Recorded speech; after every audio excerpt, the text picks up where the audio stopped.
casa de Deus nesta manhã e repartimos o pão da vida. Eu vou recapitular a lição e se você tiver alguma inquietação ou pergunta, guarde para o final, nós vamos ter um tempinho no final, como nós estamos fazendo de modo mais resumido agora, e aí no final a gente abre para quem puder colaborar ou tirar suas dúvidas. Eu vou convidar você a abrir a sua Bíblia no Evangelho de Marcos.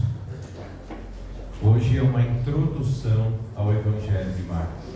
A nossa lição desse trimestre está começando no Evangelho de Marcos.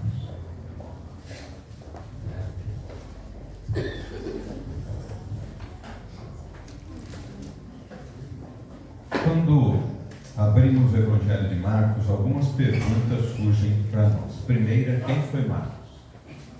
Segundo a Bíblia, se lermos Atos capítulo 12 até o capítulo 15, Marcos era filho de Maria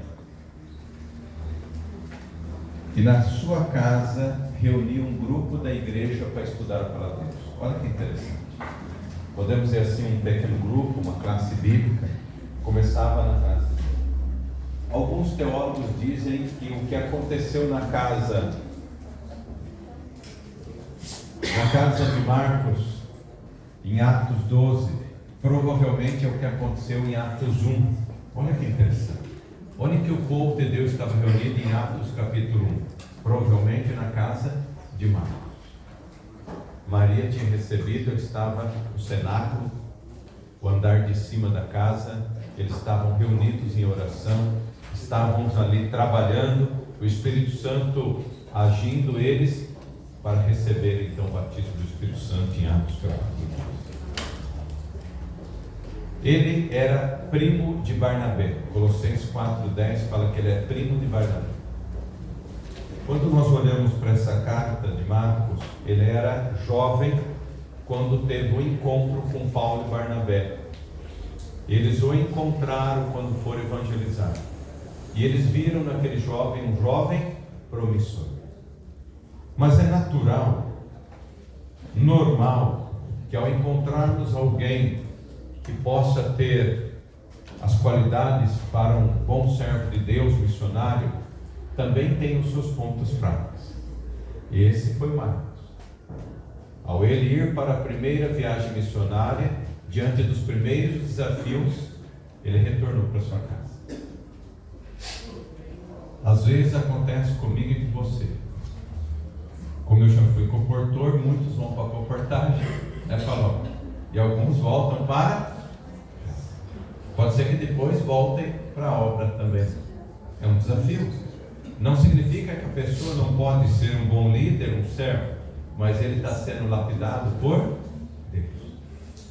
O nome dele é João Marcos, e a gente fica perguntando, João Marcos não foi apóstolo de Jesus? E como que ele tem experiência para escrever o Evangelho? João Marcos, na sua juventude, ele foi escolhido para acompanhar Paulo e Barnabé. Ele foi colaborador de Paulo. E mais tarde ele foi discípulo de Pedro, que foi apóstolo. Então, se nós olharmos por este ângulo, por essas lentes, nós entendemos que João Marcos não teve o contato direto com Jesus, mas teve contato direto com Paulo, o maior evangelista da época, e com Pedro, aquele a qual estava mais próximo de Jesus.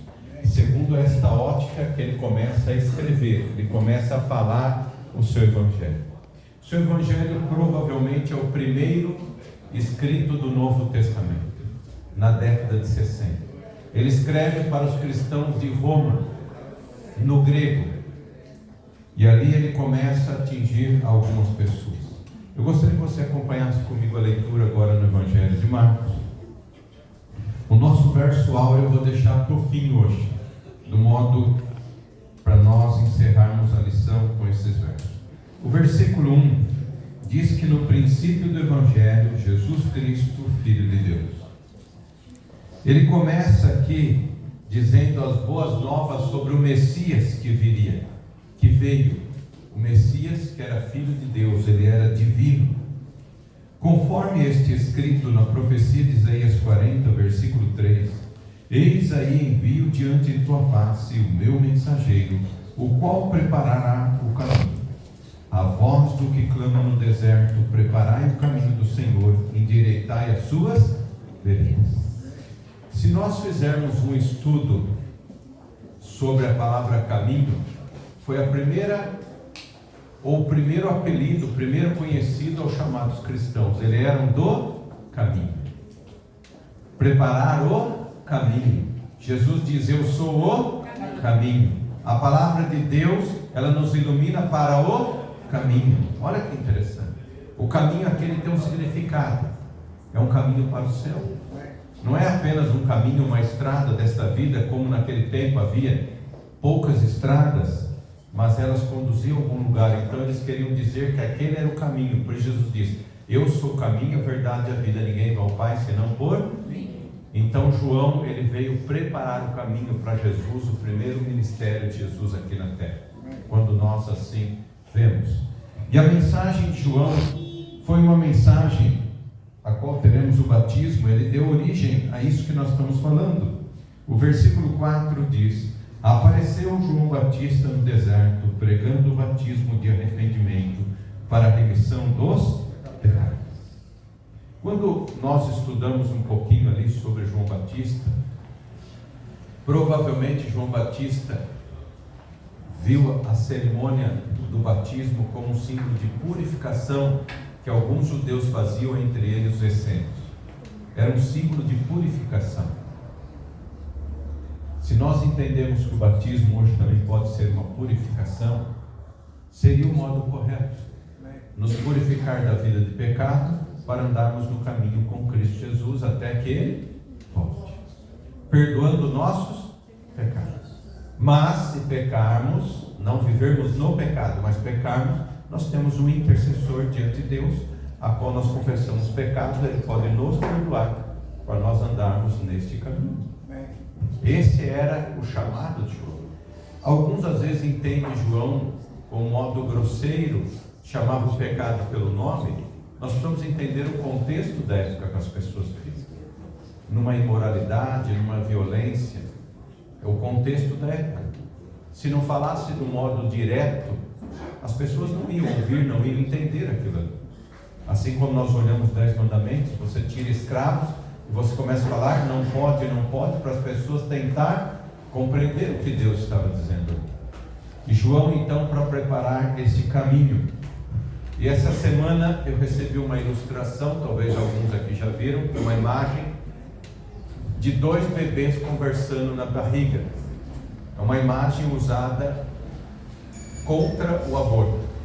Por quê? Porque diz que as 2 crianças que primeiro se conversaram na barriga foi João Batista e Jesus. E é verdade, a Bíblia fala, quando se viram os bebês, se mexeram. Olha que interessante. Eles eram primos, provavelmente 6 meses de diferença a sua idade, mas eles ali se conheceram. João Batista teve um chamado curto para o seu ministério, o chamado de preparar para Cristo Jesus. Nós não devemos nos exaltar com nossa pregação do Evangelho, mas devemos exaltar a Cristo Jesus. É isso que João fez. Mas os seus discípulos estavam preocupados, porque olha, vem outro, e agora você vai ser diminuído. E João diz uma frase que para mim é o máximo da vida do ministério dele: importa que ele cresça e que eu. Esse é o ministério de João Batista, com humildade. E o versículo seguinte, acompanha a leitura, o versículo 5: saíam a ter com ele toda a província da Judéia e todos os habitantes de Jerusalém, e confessando os seus pecados eram batizados por ele no Rio Jordão. As vestes de João eram feitas de pelos de camelo, e ele trazia um cinto de couro e se alimentava de gafanhotos e mel silvestre. Queridos, João Batista foi um Elias moderno na sua época. Segundo Reis 1:8 também diz que Elias vestia essas roupas e vivia no deserto. Segundo Reis 1, versículo 8. Em Levíticos 11 também fala que pode-se comer gafanhoto. Tem certos tipos de gafanhoto. Alguns dizem que gafanhoto aqui é uma planta, mas na Bíblia Deus não proíbe comer gafanhotos mesmo, daquele tipo que existia lá. E se você um dia puder ir naquela região, você vai ver que tem pessoas que se alimentam de gafanhotos mesmo. Para nós não é comum, mas para eles é comum o tipo de gafanhoto que eles tomam. E João, então, ele veio, assim como Elias, preparar o caminho para Jesus. O versículo 7, pregava dizendo: após mim, vem aquele que é mais poderoso que eu, do qual não sou digno de, curvando, sendo humilde, desatar as suas correias, suas sandálias.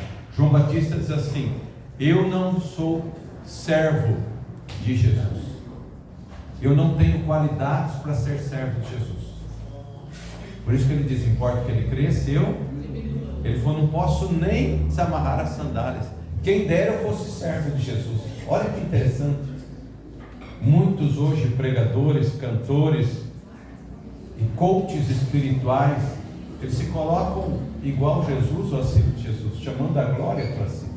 João, nós vemos a sua humildade, o seu ministério, toda hora chamando a glória para Cristo e não se exaltando, porque era a preparação para o caminho de Cristo Jesus. E o versículo 8 é um versículo chave para mim e você como cristão. Nós deveríamos compreendê-los corretamente dentro do seu texto inserido. E ele diz assim: eu vos tenho batizado com água, ele porém vos batizará com o Espírito. João Batista diz: o batismo do arrependimento é o batismo da água. A palavra arrependimento vem do grego metanoia, que significa decisão. Metanoia ainda não é conversão, é a decisão, é o primeiro passo. Como pastor, eu posso dizer assim que 99,9%, assim como diz os produtos químicos, as pessoas são sinceras quando batizam. E a gente depois pergunta assim: por que elas não permanecem? Porque é o segundo processo, é o batismo do Espírito Santo, é a permanência no Espírito Santo até que Jesus volte. É a conversão e ela é diária, não é uma vez na vida. O arrependimento, o batismo da água, deveria ser apenas uma vez. Você marca, você até recebe um certificado, um documento, é escrito o nome na igreja. E eu digo, guarde bem o seu certificado. As pessoas parecem que guardam melhor o seu documento de RG, outros documentos, carteira de motorista, do que o certificado de batismo. Se precisasse entrar no céu com o certificado de batismo, talvez alguns não entrariam, porque já tinham perdido ele. Mas ele é o certificado para entrar no céu. É aquele dia que você tomou a decisão, você começou uma nova vida. Ali é o início da vida eterna em Cristo Jesus. Olha que importante. Se eu preciso do batismo da água, eu preciso do batismo do Espírito. A água purifica, o Espírito consome toda a impureza da vida. Por isso é santificação. Cada dia nós vamos melhorando, vamos subindo, vamos sendo transformados segundo a imagem e semelhança de Cristo Jesus. Aquele que foi perdido pelo pecado é resgatado, aquele que entrega a vida a Cristo Jesus pela ação do Espírito Santo. Sabe, queridos, nós podemos ser cristãos nominais pelo batismo da água, mas só seremos cristãos verdadeiros pelo batismo do Espírito Santo. Amém. Uma pessoa que não tem o Espírito Santo nunca alçará o céu e nunca viverá aquilo que ele crê. Nós podemos ser como fariseus e saduceus. Por isso João chamava todos eles de aparência. Se nós levantássemos a mão, não só aqui na igreja, na cidade, em todo lugar, quantos são cristãos? Você vê uma multidão vai levantar a mão. Quantos creem? Levantam a mão. Mas a pergunta: quantos vivem aquilo que creem? Aí vem o batismo do Espírito Santo. É aí que um completa o outro. Um é a decisão, o outro é a transformação, a conversão. O próximo versículo, então, vem mostrando aqui o início do ministério de Cristo Jesus. Segundo estudo bíblico, historiadores, teólogos, por volta do ano 27 depois de Cristo.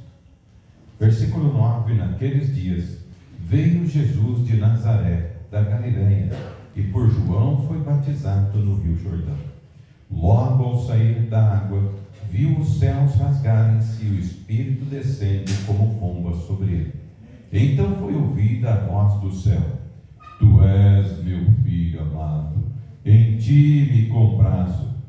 Veja, queridos, Que cena maravilhosa de batismo. João Batista teve o privilégio de batizar Jesus sem pecado. Algumas coisas na Bíblia que marcam, às vezes a gente não entende, mas marca. João Batista batizou Jesus. Que privilégio. A gente, como pastor, tem o privilégio de batizar muitas pessoas, cada um tem uma história peculiar, e todas são importantes. Mas batizar Jesus, ele é o exemplo, o modelo, o início daquilo que nós acreditamos. Assim como olhamos para Simão, que teve o privilégio de dar o início naquilo que nós cremos. Aqui nós vemos a manifestação do Pai, do Filho e do Espírito Santo. O início do plano da salvação para salvar a humanidade caída. Só um adendo aqui, uma observação. A pomba em si não é símbolo do Espírito Santo. Nesse contexto é. E de vez em quando, eu não sei se você recebe, eu às vezes recebo no meu WhatsApp, uma pombinha com um raminho na boca. Já receberam? Não é o símbolo do Espírito Santo. A pombinha com um raminho na boca é um símbolo da Arca de Noé. Quando a pomba saiu, pegou um raminho, que a água havia baixado. E alguns começam a colocar aquela pombinha para o Espírito Santo. Então, cuidado. Só fazendo um adendo aqui, uma observação. A pomba em si não é símbolo do Espírito Santo, mas aquela com o raminho é um símbolo da Arca de Noé, do dilúvio. Tá bom? Então veja, quando nós olhamos aqui, o próprio Pai diz: este é meu filho amado. A palavra comprazo significa aquele que elegia, aquele que escolheu. Entre as três pessoas da divindade, Jesus foi o escolhido para vir demonstrar o amor de Deus e morrer por nós para nos salvar. Esse é um contexto que nós deveríamos compreender. O batismo dele muda tudo o que nós cremos. E João agora dá o testemunho daquilo que ele ouviu acompanhando Paulo e Barnabé e dos relatos de Pedro para ele. Continuando o texto, o versículo 12 diz: logo o Espírito impeliu, conduziu Jesus para o deserto, onde permaneceu 40 dias, sendo tentado por Satanás. E estava com feras ou animais selvagens, e os anjos o serviam. Queridos, eu quero dizer algo para você, mas já vou pedir, não interpreta mal o que eu vou falar. Pense um pouquinho. Se a gente for rápido ao pensar, a gente pode entender errado. Quando você batiza, é aí que começa a tentação, a aprovação. Antes você já é do inimigo. Agora você renuncia o mundo das trevas para o mundo da luz. Alguns acham que o batismo agora muda tudo. Não, é agora que começa. Eu não estou botando medo no nosso candidato e ninguém, só estou dizendo uma realidade. Eu já sou batizado há mais de 20 anos e eu digo, é verdade. A tentação e provação vem a cada dia mais forte, parece. É o caminho da santificação. Quando o Espírito age na transformação, o diabo quer que você retorne. É o retrocesso, você volte à velha vida. Não alcance a salvação. Ele não quer a salvação. O diabo, o Satanás, o acusador. Jesus, ele quer a salvação, ele faz de tudo para nós. Então Jesus, após o batismo, começa então a tentação, a provação. Mas Hebreus 2, 18 e 4, 15 diz que Jesus foi tentado em tudo, mas sem pecado. Os anjos o serviam. Aqui os anjos celestes. As feras estavam lá. Que tipo de feras? Animais selvagens, cobras, escorpiões. Quantos bichos peçonhentos as coisas teriam no deserto? Estava em perigo. Mas Jesus não estava sozinho. Jesus estava jejuando e orando para iniciar o seu ministério. Aqui mostra uma coisa importante para mim e para você. Eu e você devemos começar o nosso ministério a cada dia em comunhão com Deus. Quando nós iniciamos um dia sem comunhão, nós já estamos no deserto da tentação e o inimigo está ganhando no campo de batalha. Pense nisso. Mas quando eu começo na comunhão com Deus, eu posso ter a vitória naquele dia, apesar das provações e lutas que eu tenho. Cristo está comigo naquelas provações. Amém. Os anjos estão me servindo, os anjos estão protegendo. Hebreus diz: os anjos ministram, servem em favor daqueles que hão de herdar a salvação. Olha que bonito. Quando nós olhamos essa introdução de Marcos, que serve de base para o Evangelho de Lucas e o Evangelho de Mateus, nós começamos a entender então que Marcos teve um íntimo relacionamento com Jesus glorificado. Não Jesus terrestre, mas glorificado.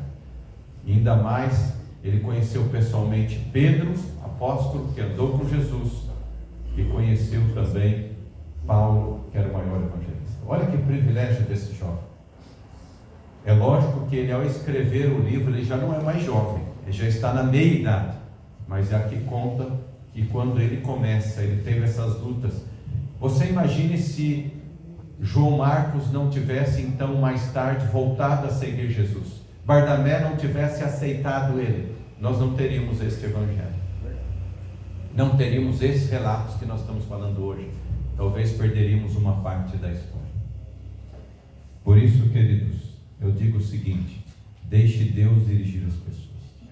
Às vezes eu e você não conhecemos as pessoas, mas Deus conhece o futuro, e Deus, ao chamar uma pessoa, Deus sabe o que aquela pessoa pode ser no futuro, como certo. A princípio pode ser que ele não tenha qualidades, mas ele pode desenvolver as suas qualidades.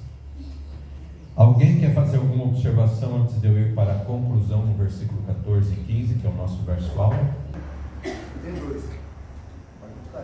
1969. Desculpa, irmão. Quando eu fui para o batismo, eu tenho dois certificados, um de 1969 e de 2012, que eu guardo muito carinho. O meu eu coloco na parede, irmão, e todo dia eu olho para ele do meu compromisso que um dia eu fiz com Deus. Dia 11 de abril de 1998 eu fiz um compromisso, eu tenho que cumprir com ele, porque Deus há de cumprir o compromisso dele. Amém.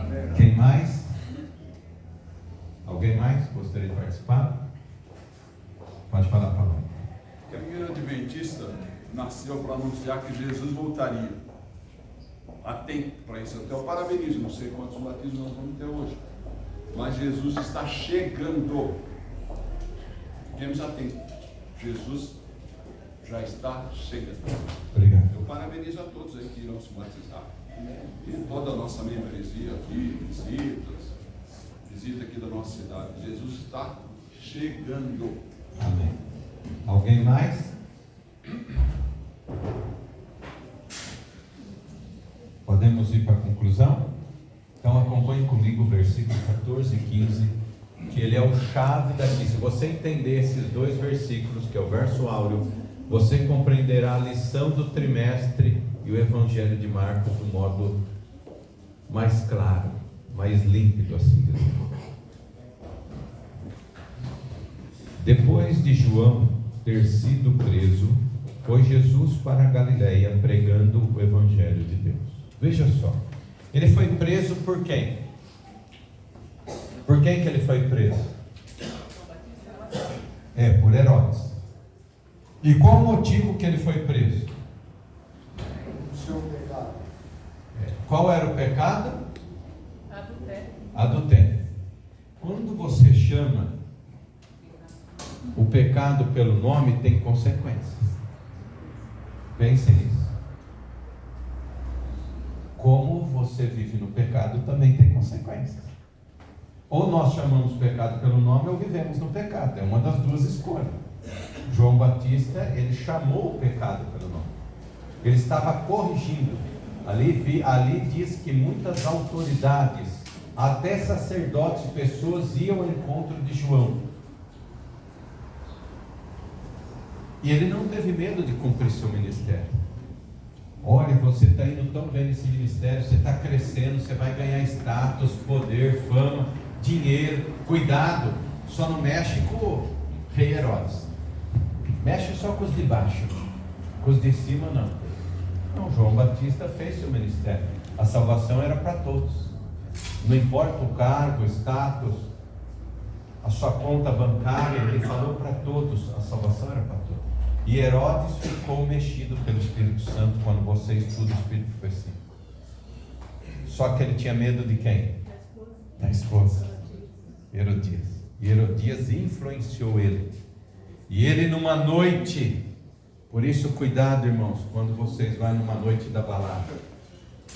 Esse ambiente não é para nós. Numa noite dessa, muitos se perdem. E numa noite da balada ele diz: pede o que queres.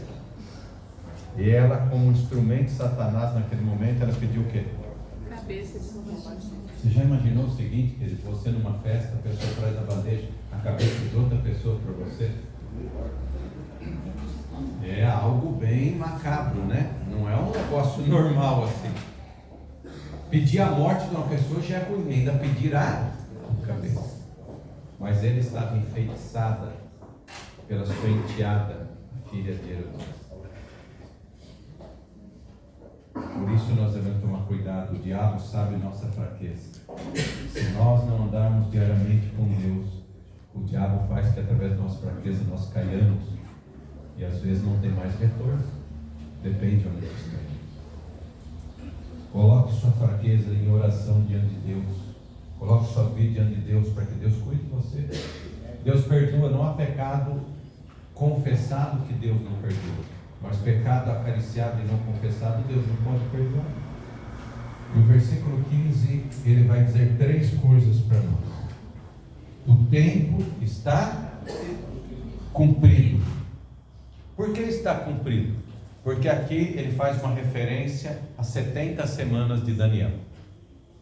O ministério de Jesus começa no ano 27 e termina no ano 31. Se você pega o evangelho de Marcos, é justamente o que ele fala. Ele começa com o batismo e termina com a morte e ressurreição de Cristo Jesus. Ele está comentando as 70 semanas que está se cumprindo com Jesus, conforme Daniel falou. Segundo ponto, ele diz aqui: o reino de Deus está próximo. O reino de Deus está próximo. Ele está dizendo do reino celeste. Mas olha que interessante, quando você pega aqui a palavra o reino de Deus está próximo, eles têm a ver com a aliança que Deus fez com o seu povo. Deus fez aliança com o povo de Deus no Antigo Testamento, e agora no Novo Testamento, em Marcos capítulo 14, ele fala da nova aliança através da Santa Ceia. Meu sangue e meu corpo é a nova aliança. E aquele que batiza e entrega a vida a Cristo Jesus, recebe a promessa de ser filhos de Deus, da família celestial. E você já começa a participar do reino de Deus quando? Agora. Olha que interessante. Eu e você não participamos da aliança do Antigo Testamento, mas através do batismo, a entrega da vida a Cristo, nós participamos da nova aliança em Cristo Jesus. O ministério de Jesus foi cumprido no Evangelho, mas ainda está se cumprindo hoje o ministério celestial. Ele convidou a participar da aliança. Hoje eu e você, através do batismo da Santa Ceia, nós podemos participar da aliança do reino de Deus. Nós participamos do reino. Se há 2 cerimônias que Deus deixou para nós, é o batismo e a Santa Ceia. Terceiro ponto deste versículo: arrependei-vos e crede no Evangelho. Queridos, a palavra arrependimento tem a ver a decisão. Crer significa que você vai viver os ensinos que aprendeu. Se eu tomo a decisão, eu preciso agora viver aquilo que eu creio, os ensinos. Agora começa uma nova vida em Cristo Jesus. Por isso que aquele que começa mais novo na igreja precisa da ajuda dos mais velhos. Ele não tem experiência, maturidade espiritual. Pode ter maturidade de vida, mas espiritual não. Semana passada eu batizei um irmão de 79 anos. Eu disse assim para ele: irmão, você agora é uma criança no reino de Deus, apesar da idade e a experiência da vida. E é uma realidade. Ele tem muita experiência, muitas coisas para nos ensinar, mas no reino de Deus ele é como uma criança. E ele precisa da ajuda dos mais velhos, da oração, do entendimento. Crer em Cristo Jesus, até os demônios creem. Mas viver com Cristo Jesus, somente os cristãos genuínos, sinceros vivem. Por isso, queridos, se eu coloco minha vida nas mãos de Deus, no tempo de Deus, Deus pode dirigir a minha vida, como dirigiu a vida de Marcos, para ser útil para o ministério. Que Deus abençoe vocês a serem úteis para o ministério. Eu dei um tempinho para vocês falar, agora não vou abrir, já está no tempo, tá bom? Vocês me perdoem. Deus abençoe.